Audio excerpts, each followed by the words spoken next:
നമസ്കാരം. പത്തനംതിട്ട ജില്ലയിലെ നദികളെക്കുറിച്ചും ഡാമുകളെക്കുറിച്ചുമാണ് നാം സംസാരിച്ചു വന്നത്. കഴിഞ്ഞ എപ്പിസോഡിൽ പത്തനംതിട്ട ജില്ലയിലെ പ്രധാനപ്പെട്ട നദികൾ ഏതൊക്കെയാണെന്ന് സൂചിപ്പിക്കുകയുണ്ടായി. പള്ളിക്കലാർ, അച്ചൻകോവിലാർ, പമ്പയാർ, മണിമലയാർ എന്നിവയാണ് പത്തനംതിട്ട ജില്ലയിലെന്നും അത് എവിടെ നിന്നാണ് ഉത്ഭവിക്കുന്നത്, എതുവഴിയൊക്കെയാണ് ഒഴുകുന്നത്, എതുവഴിയാണ് അത് അറബിക്കടലിൽ ചെന്ന് ചേരുന്നതൊക്കെ നാം ആ വീഡിയോയിൽ സംസാരിക്കുകയുണ്ടായി. ഇന്ന് മറ്റ് രണ്ട് നദികളായ പമ്പയാറിനെ കുറിച്ചും മണിമലയാറിനെ കുറിച്ചും ചില വിവരങ്ങൾ നമുക്ക് പരിശോധിക്കാം. പത്തനംതിട്ട ജില്ലയുടെ കിഴക്കേ അറ്റത്ത് സഹ്യപർവ്വത മലനിരകളിൽ ഏകദേശം സമുദ്രനിരപ്പിൽ നിന്നും 1900 മീറ്റർ ഉയരത്തിലുള്ള മലനിരകളിൽ നിന്നാണ് കേരളത്തിലെ ഏറ്റവും വലിയ മൂന്നാമത്തെ നദിയായ പമ്പയാർ ഉത്ഭവിക്കുന്നത്.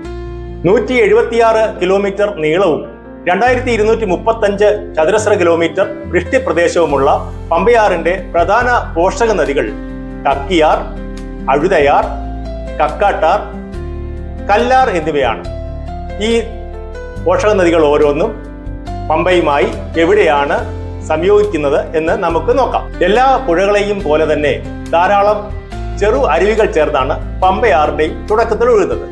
ഗവിയാർ, കുള്ളാർ, മീനാർ തുടങ്ങിയ ചെറിയ ചെറിയ അരുവികൾ, ഇത് പ്രധാനപ്പെട്ട അരുവികളാണ്. മറ്റനേകം ചെറിയ അരുവികൾ സഹ്യപർവ്വതത്തിന്റെ കിഴക്കൻ മേഖലകളിൽ ഉത്ഭവിക്കുന്നത് ഒന്നിച്ചു ചേർന്ന് പമ്പയാറായിട്ട് ഒഴുകി വരുന്നു. അതിൽ ശബരിമലയ്ക്കടുത്ത് പമ്പ ത്രിവേണിയിൽ വെച്ച് പ്രധാന പോഷകയാർ നദിയായ കക്കിയാർ വന്ന് ചേരുന്നു. മറ്റൊരു ചെറിയ നദിയും ഇവിടെ വെച്ച് പമ്പയാറിൽ ചേരുന്നുണ്ട്. അത് ശബരിമല ഭാഗത്തു നിന്ന് വരുന്ന യുണങ്ങാർ എന്ന വളരെ ചെറിയ ഒരു അരുവിയാണ്. അതുകൊണ്ടാണ് അവിടെ ത്രിവേണി എന്ന് വിളിക്കുന്നത്. നിരവധി ചെറിയ അരുവികൾ ചേർന്നാണ് കക്കിയാറും ഉണ്ടാകുന്നത്. കക്കി റിസർവോയറിന് മുമ്പേ തന്നെ പല ചെറിയ അരുവികളും ഒന്നിച്ചു ചേരുന്നു. മണലാർ, ഇളമ്പമ്പയാർ, ആനത്തോട്, പന്നിപ്പടയാർ എന്ന് പ്രാദേശികമായി വിളിക്കുന്ന കക്കിയാർ എന്നിവ ചേർന്നിട്ടാണ് കക്കിയാറായി രൂപം കൊള്ളുന്നത്. കക്കി റിസർവോയറിന്റെ തൊട്ട് താഴെ വശം വെച്ചാണ് കക്കിയാർ എന്നത് പ്രധാനമായി അറിയപ്പെടുന്നത്. ആനത്തോടുമായി ചേർന്ന് കഴിയുമ്പോഴാണ് കക്കിയാർ എന്ന് പ്രധാനമായി അറിയപ്പെടുന്നത്. അതുവരെ കക്കിയാർ പന്നിപ്പടയാർ എന്ന പേരിലാണ് അറിയപ്പെടുന്നത്. അവിടെ നിന്നും അത് ഒഴുകിച്ചേർന്ന് പമ്പയുടെ ഏറ്റവും പ്രധാന പോഷക നദിയായി ത്രിവേണി സംഗമത്തിൽ വെച്ച് പമ്പാ നദിയുമായി ഒന്നിച്ചു ചേരുന്നു. അങ്ങനെ കക്കിയുമായി ചേർന്ന് പമ്പാ നദിയായി ഒഴുകി താഴോട്ട് ഏതാനും കിലോമീറ്റർ ഒഴുകുമ്പോൾ മറ്റൊരു പ്രധാന പോഷക നദിയായ അഴുതയാർ കണമലയ്ക്ക് സമീപം വെച്ച്, അത് എരുമേലി പമ്പ റൂട്ടിലാണ് ഈ കണമല എന്ന് പറയുന്ന സ്ഥലം. കണമലയിൽ വെച്ച് അഴുതയാർ വന്ന് പമ്പയാർ നദിയിൽ യോജിക്കുന്നു. അഴുതയാർ ഉത്ഭവിക്കുന്നത് പീരുമേടിൽ നിന്നാണ്. നമുക്കറിയാം, ഒരു വർഷം 5000-6000 മില്ലിമീറ്റർ വരെ മഴ കിട്ടിയിരുന്ന പ്രദേശമാണ് പീരുമേട്. ഇപ്പോൾ അത് അല്പം കുറവ് വന്നിട്ടുണ്ട്. കേരളത്തിലെ ശരാശരി മഴ 2900 അല്ലെങ്കിൽ 3000 മില്ലിമീറ്ററായി നിൽക്കുമ്പോഴാണ് കേരളത്തിൽ ഏറ്റവും കൂടുതൽ മഴ ലഭിക്കുന്ന പ്രദേശമായ പീരുമേട്ടിൽ നിന്നും ഉത്ഭവിക്കുന്ന അഴുതയാർ. പീരുമേട്ടിൽ നിന്നാണ് അതിന്റെ പ്രാധാന്യം. അതാണ് ചിലപ്പോൾ അതുകൊണ്ട് ഇവിടെ കൂടുതലായി മഴ കിട്ടുന്നത് കൊണ്ട് തന്നെ പലപ്പോഴും വലിയ ഒരളവിൽ വെള്ളം കുത്തിയൊലിച്ച് അഴുതയാർ വഴി പമ്പാ നദിയിൽ വന്ന് ചേരാറുണ്ട്. സമുദ്രനിരപ്പിൽ നിന്നും ഏകദേശം 1100 മീറ്റർ ഉയരത്തിലുള്ള കുട്ടിക്കാനം മേഖലകളിൽ നിന്നാണ് ഈ അഴുതയാർ ഉത്ഭവിക്കുന്നത്. ഏകദേശം 35 കിലോമീറ്റർ ആണ് അഴുതയാറിന്റെ നീളമെന്നുള്ളത്. പമ്പയാറിന്റെ മറ്റൊരു പ്രധാന കൈവഴി എന്ന് പറയുന്നത് മൂഴിയാർ മലനിരകളിൽ നിന്നും ഉത്ഭവിച്ച് താഴേക്ക് വരുന്ന കക്കാട്ടാറാണ്. മൂഴിയാർ മലനിരകളിൽ നിന്നും ഉത്ഭവിച്ച് ആങ്ങാമൂഴി, സീതത്തോട്, ചിറ്റാർ, മണിയാർ വഴി താഴോട്ടൊഴുകുന്ന നദി റാന്നി പെരുന്നാട് പഞ്ചായത്തിലെ പൂവത്തുമീട് എന്ന പ്രദേശത്ത് വെച്ചാണ് പമ്പാ നദിയുമായി യോജിക്കുന്നത്. ശബരിഗിരി ജലവൈദ്യുത പദ്ധതിയുടെ പവർ ഹൗസ് സ്ഥിതി ചെയ്യുന്നത് മൂഴിയാറിലാണെന്ന് നമുക്കറിയാം. ആ പവർ ഹൗസിൽ നിന്നും പുറത്തുള്ളുന്ന ഏകദേശം 55 ക്യുമെക്സ് ജലം ആണ് പ്രധാനമായും വേനൽക്കാലത്ത് ഈ പുഴയിലൂടെ ഒഴുകി വരുന്നത്. അങ്ങനെ ആ ശബരിഗിരി പവർ ഹൗസിന് ശേഷം ഒരു സീരീസായി 4-5 ചെറിയ ചെറിയ പവർ ഹൗസിൽ ഈ വെള്ളം കയറി ഇറങ്ങുന്നുണ്ട്. അക്കാര്യത്തെ കുറിച്ചൊക്കെ നമുക്ക് അടുത്ത വീഡിയോയിൽ വിശദമായി, ശബരിഗിരിയിലെ ഡാമുകളെ കുറിച്ചും പവർ ഹൗസുകളെ കുറിച്ചും അടുത്ത വീഡിയോയിൽ വിശദമായി സംസാരിക്കാം. എങ്കിലും പ്രധാനമായി ഒരു പമ്പാ നദിയിൽ വേനൽക്കാലത്ത് ഉൾപ്പെടെ വെള്ളത്തിന്റെ സ്രോതസ് എന്ന് പറയുന്നത് ഈ കക്കാട്ടാറാണ്. അത് ശബരിഗിരി പവർ ഹൗസിൽ നിന്നും വരുന്ന, അവിടെ നിന്ന് പുറന്തള്ളുന്ന 55 ക്യുമെക്സ് ജലം എന്ന് ഞാൻ പറഞ്ഞു, പരമാവധിയാണ്. അത്രയും വെള്ളമാണ് വേനൽക്കാലത്തെയൊക്കെ ഇതിന്റെ നമ്മുടെ പമ്പാ നദിയുടെ തന്നെ പ്രധാന സോഴ്സ് ആയിട്ടുള്ളത്. പൂവത്തുൽമൂടിൽ നിന്നും ഏകദേശം ഒരു 7 കിലോമീറ്റർ താഴെ എത്തുമ്പോൾ മറ്റൊരു പ്രധാന പോഷക നദിയായ അച്ചൻകോവിൽ കല്ലാർ വടശ്ശേരിക്കരയിൽ വെച്ച് പമ്പാ നദിയുമായി യോജിക്കുന്നു. അച്ചൻകോവിൽ ഭാഗത്തെ വളഞ്ഞകട്ടി മലനിരകളിൽ നിന്ന് ഉത്ഭവിക്കുന്ന കല്ലാർ തണ്ണിത്തോട് മലയാലപ്പുഴ വഴിയാണ് ആലപ്പുഴ പഞ്ചായത്തിന്റെ ഒരു ഭാഗത്ത് വഴിയാണ് വടശ്ശേരിക്കരയിൽ വന്ന് പമ്പാ നദിയിൽ ചേരുന്നത്. നമുക്കറിയാം പ്രമുഖ ടൂറിസ്റ്റ് കേന്ദ്രമായ അടവി കുട്ടവഞ്ചി സവാരി കേന്ദ്രമൊക്കെ ഈ ചെറിയ പോഷക നദിയിലാണ്, കല്ലാറിലാണ് ഉള്ളത്, തണ്ണിത്തോട് ഭാഗത്ത്. അങ്ങനെ പ്രധാന പോഷക നദികളൊക്കെ ഒന്നിച്ചു ചേർന്നതിന് ശേഷം വിശാലമായ പമ്പാ നദിയായി വടശ്ശേരിക്കരയിൽ നിന്നും റാന്നി, കോഴഞ്ചേരി, ആറന്മുള, ചെങ്ങന്നൂർ വഴി താഴേക്ക് പടിഞ്ഞാറോട്ട് ഒഴുകിച്ചേരുന്നു. അത് നേരത്തെ മറ്റു വീഡിയോകളിൽ സൂചിപ്പിച്ചതുപോലെ തന്നെ പാണ്ടനാട് അല്ലെങ്കിൽ അതിന് അല്പം അടുത്തെത്തുമ്പോൾ മറ്റൊരു പോഷക നദിയായ മണിമലയാർ, പോഷക നദി എന്ന് അവിടെ വെച്ച് നമുക്ക് പറയാം. പിന്നെ നമ്മളെ പ്രധാന 41 അല്ലെങ്കിൽ 44 നദികളിൽ പെട്ടതാണ് മണിമലയാറും പച്ചകോലാറും ഒക്കെ. പക്ഷെ ഇവയെല്ലാം കുട്ടനാട് ഭാഗത്ത് വെച്ച് പമ്പയാറുമായിട്ട് ഒന്നിച്ചു ചേരുന്നു. പള്ളാത്തുരുത്തിയാറും നെടുമുടിയാറും എന്ന രണ്ട് പ്രധാന നദികൾ ധാരാളം കൈവഴികളായിട്ടാണ് ഒഴുകിച്ചേരുന്നത്. അതൊരു നദി എന്തുകൊണ്ട് കടലിനടുത്ത് എത്തുമ്പോൾ പലതായി തിരിയുന്നു എന്നുള്ളത് നമ്മൾ കഴിഞ്ഞ വീഡിയോയിൽ സംസാരിച്ചിരുന്നു. അപ്പോൾ അങ്ങനെ പള്ളാത്തുരുത്തിയാറും നെടുമുടിയാറുമായി വടക്കോട്ടൊഴുകി ആലപ്പുഴ ചങ്ങനാശ്ശേരി റോഡൊക്കെ ക്രോസ് ചെയ്ത് അത് വേമ്പനാട്ട് കായലിൽ ചെന്ന് പതിക്കുന്നു. അവിടെ നിന്ന് അത് കൊച്ചി കായൽ വഴി കടലിലേക്ക് എത്തുന്നു. ഇതാണ് പമ്പയാർ, സഖ്യപർവ്വതത്തിൽ ഉത്ഭവിക്കുന്ന പമ്പയാർ. അങ്ങനെയാണ് ഈ വഴികളിലൂടെയൊക്കെയാണ് അറബിക്കടലിൽ എത്തിച്ചേരുന്നത്. പ്രധാന നദിയായ പമ്പയാറിലും പ്രധാന പോഷക നദിയായ കക്കിയാറിലും കക്കാട്ടാർ തന്നെയാണ് മൂഴിയാർ എന്ന് വിളിക്കുന്നത്. അതിന്റെ ആരംഭ ഘട്ടത്തിലാണ് മൂഴിയാർ എന്ന് വിളിക്കുന്നത്. അതിലും അതേപോലെ തന്നെ അഴുതയാറിലുമൊക്കെ വലുതും ചെറുതുമായ ഡാമുകളും തടയണകളും ഒക്കെ ഉണ്ട്. അതേക്കുറിച്ച് നമുക്ക് വിശദമായി അടുത്ത വീഡിയോയിൽ ഡാമുകളെ കുറിച്ച് സംസാരിക്കാം. ശബരിമല തീർത്ഥാടനത്തിൽ പമ്പാ നദിക്കും പമ്പാ സ്നാനത്തിനുമുള്ള സ്ഥാനമൊക്കെ നമുക്കറിയാം. പമ്പാ നദിയെ കേരള ഭാഗീരഥി എന്നുപോലും വിശ്വാസപൂർവ്വം വിളിക്കപ്പെടാറുണ്ട്. സാംസ്കാരികപരമായ ധാരാളം ഉത്സവങ്ങൾക്കും കൺവെൻഷനുകൾക്കും പമ്പാ നദി സാക്ഷ്യം വഹിക്കുന്നു.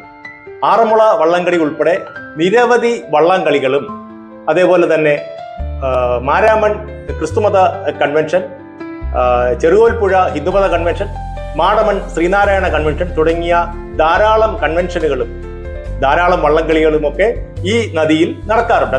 നദിയുടെ തീരത്തെ മണൽപ്പരപ്പിലുമായി നടക്കാറുണ്ട്. ഈ നദിയിലെ ജലനിരപ്പും മറ്റ് ഡിസ്ചാർജ് കാര്യങ്ങളുമൊക്കെ അളക്കുവാനായുള്ള ഗേജിംഗ് സ്റ്റേഷനുകൾ കേന്ദ്ര ജല കമ്മീഷൻ മാലക്കരയിലും അതേപോലെ തന്നെ മാടമണിലും സ്ഥാപിച്ചിട്ടുണ്ട്. സംസ്ഥാന സർക്കാരിന്റെ IDRBക്ക് ആറന്മുളയിലും കുരുടാമണ്ണിലും മാരാമണ്ണിലും ഗേജിംഗ് സ്റ്റേഷനുകളുണ്ട്. അതേപോലെ ആലപ്പുഴ ജില്ലയിലെ ഇറപ്പുഴയിലും ഗേജിംഗ് സ്റ്റേഷനുകളുണ്ട്.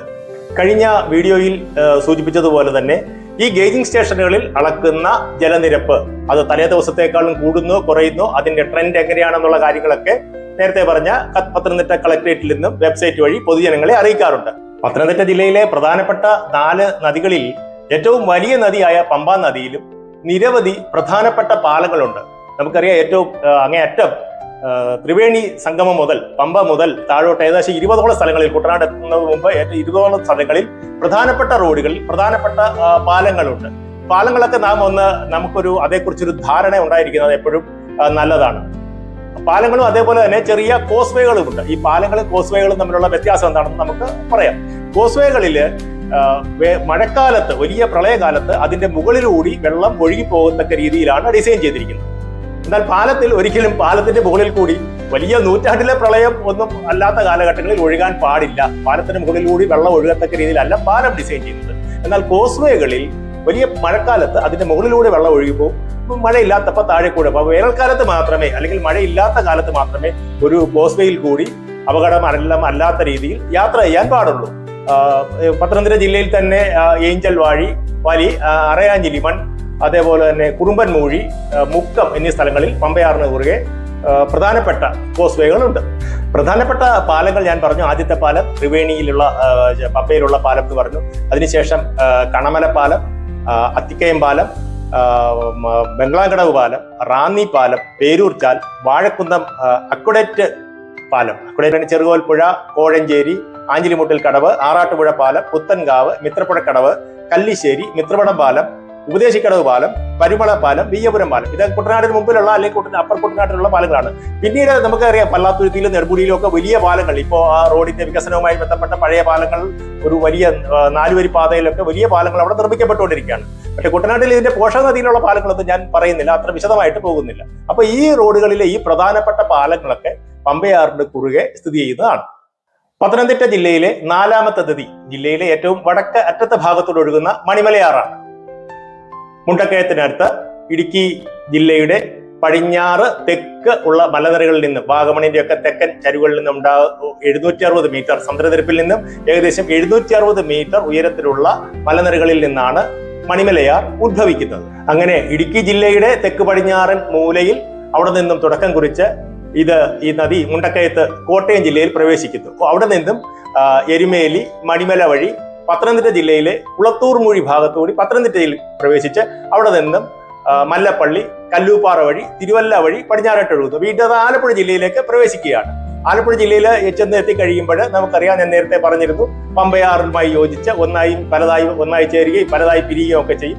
അവിടെ നിന്ന് പ്രധാനമായിട്ട് മണിമലയാറ് നമുക്ക് കിടങ്ങറ വഴി വടക്കോട്ടൊഴുകി കുട്ടനാട്ടില് ചിത്തിരപ്പള്ളിയിൽ വെച്ച് വേമ്പനാട്ട് കായലിൽ ചേരുകയും ചെയ്തു. ഈ നദിയിലെ സെൻട്രൽ വാട്ടർ കമ്മീഷന്റെ ഗേജിംഗ് സ്റ്റേഷൻ കല്ലൂപ്പാറയിലാണ് സ്ഥാപിച്ചിരിക്കുന്നത്. അതേപോലെ തന്നെ മുണ്ടക്കയത്തും മണിമലയിലും വള്ളംകുളം തിരുവല്ലയ്ക്ക് സമീപം വള്ളംകുളം തോണ്ടറയിലും സംസ്ഥാന സർക്കാരിന്റെ IDRBയുടെ ഗേജിംഗ് സ്റ്റേഷനുകളും ഉണ്ട്. മണിമലയാറിലും നിലവിൽ ഒരു ഡാമുകൾ പോലും ഇല്ല. നമുക്കറിയാം, ഈ ഡാമുകൾ ഇല്ലാത്തത് കൊണ്ട് തന്നെ സാധാരണ വേനൽക്കാലത്ത് ഈ നദി വറ്റി വരളാറുണ്ട്, വെഴുത് ഉണങ്ങി കിടക്കുന്നത് പോലെ ആകാറുണ്ട്. അതേപോലെ തന്നെ ഈ നദിക്ക് കുറുകെ പ്രധാന സംസ്ഥാന പാതകളൊക്കെ ക്രോസ് ചെയ്ത് പോകുന്നുണ്ട്. അവിടെയെല്ലാം പ്രധാനപ്പെട്ട പാലങ്ങളുണ്ട്. മുണ്ടക്കയത്തും എരുമേലിയിലും മണിമലയിലും കുളത്തൂർ മൂഴിയിലും മല്ലപ്പള്ളിയിലും വള്ളംകുളത്തും അതുപോലെ കല്ലൂപ്പാറയിലും തിരുവല്ല MC റോഡിലും ഒക്കെ പ്രധാന പാലങ്ങളുണ്ട്. അപ്പൊ നമ്മൾ ഈ പാലങ്ങളൊക്കെ ഞാൻ പറയുന്നത്, ഒരു പാലത്തിലൂടെ കടന്നു പോകുമ്പോൾ ഇത് ഏത് പുഴയാണെന്നുള്ളത് നമ്മുടെ മനസ്സിൽ ഒരു അറിവുണ്ടാവണം. അത് നമ്മൾ ഈ പ്രളയകാലത്തൊക്കെ നമുക്ക് അത് സഹായിക്കാൻ സാധ്യതയുണ്ട്. ഇപ്പോൾ പമ്പാ നദിയിലാണ് വെള്ളപ്പൊക്കമെങ്കിൽ നമ്മൾ മണിമലയാറിനെ കുറിച്ച് അല്ലെ മണിമലയാറുടെ ഒരു പാലത്തിൽ ക്രോസ് ചെയ്യുമ്പോൾ നമ്മൾ കൂടുതൽ പേടിക്കേണ്ടെന്ന കാര്യമില്ല. തിരിച്ചും അതുകൊണ്ടാണ് പാലങ്ങളുടെ കാര്യം കൂടി ഇവിടെ പറയുന്നത്. പത്തനംതിട്ട ജില്ലയിലെ പ്രധാന നദികളും അവ പോകുന്ന വഴിയും അവ ഉത്ഭവിക്കുന്ന സ്ഥലവും അവ കടലിൽ ചേരുന്ന വഴിയും ഒക്കെ നമ്മളിപ്പോൾ ഈ 2 വീഡിയോയിലുമായി സംസാരിക്കുകയുണ്ടായി. അതിൽ നിന്ന് ഒരു കാര്യം നമ്മൾ മനസ്സിലാക്കിയത്, ഡാമുകൾ ഉള്ളത് പത്തനംതിട്ട ജില്ലയിൽ ഡാമുകൾ ഉള്ളത് പമ്പാ നദിയിലും അതിന്റെ പോഷക നദികളിലും മാത്രമേ ഉള്ളൂ. ഈ പോഷക നദികളും ഒക്കെ ചേർന്ന്, അതുപോലെ തന്നെ പമ്പാ നദിയും മറ്റു നദികളും ഒക്കെ ചേർന്ന് MC റോഡിന് പടിഞ്ഞാറ് വശം ചെന്ന് കുട്ടനാട് ഭാഗത്ത് വെച്ച് ഒരുമിക്കുന്നുണ്ട്. അപ്പോൾ അതിന് MC റോഡിന് കിഴക്ക് വശമെങ്കിലും ഈ 3 നദികളും പ്രത്യേകമുള്ള നദികളും പ്രത്യേക വൃഷ്ടി പ്രദേശവുമാണ്. അപ്പോൾ അവിടെ ഉണ്ടാകുന്ന പ്രളയങ്ങളും പ്രത്യേകമാണ് എന്നുള്ള കാര്യം നമ്മൾ മനസ്സിലാക്കി പോകേണ്ടതുണ്ട്. പമ്പാ നദിയിലും അതിന്റെ പോഷക നദികളിലും ഡാമുകളും തടയണകളും ഒക്കെ എവിടെയൊക്കെയാണ് സ്ഥിതി ചെയ്യുന്നത്, അത് എത്രമാത്രം ജലം ഉൾക്കൊള്ളും, അത് പ്രളയജലത്തെ അത് എങ്ങനെ ബാധിക്കും, എപ്പോഴാണ് ഡാം തുറന്നുവിട്ട് ഏത് വഴിയിലാണ് പ്രളയം ഉണ്ടാവാൻ സാധ്യതയുള്ളത്, അല്ലെങ്കിൽ ഒരു വെള്ളപ്പൊക്കം ഉണ്ടാവാൻ സാധ്യതയുള്ളത്, വെള്ളപ്പൊക്കത്തിൽ ഡാമുകളുടെ പങ്ക് എന്ത് എന്നുള്ള കാര്യങ്ങളൊക്കെ വിശദമായി നമുക്ക് അടുത്ത വീഡിയോയിൽ സംസാരിക്കാം. ഞാൻ ഈ 2 വീഡിയോകളിലുമായി പറഞ്ഞ കാര്യങ്ങളിൽ എന്തെങ്കിലും നിങ്ങളുടെ അഭിപ്രായമുണ്ടെങ്കിൽ അത് നിങ്ങൾ കമന്റായി ഈ വീഡിയോയിൽ താഴെ ചേർക്കുക. കൂടുതൽ നിർദ്ദേശങ്ങൾ ഒക്കെ സ്വാഗതാർഹമാണ്. ഈ ചാനൽ സബ്സ്ക്രൈബ് ചെയ്തിട്ടില്ലാത്തവർ സബ്സ്ക്രൈബ് ചെയ്യണം. ഇത് ആവശ്യമുള്ളവർക്ക്, നിങ്ങൾക്ക് ഇത് ആവശ്യം ഉള്ളവർ എന്ന് തോന്നുന്നവർക്ക് ഈ വീഡിയോ ഷെയർ ചെയ്ത് കൊടുക്കണം. ബൈ.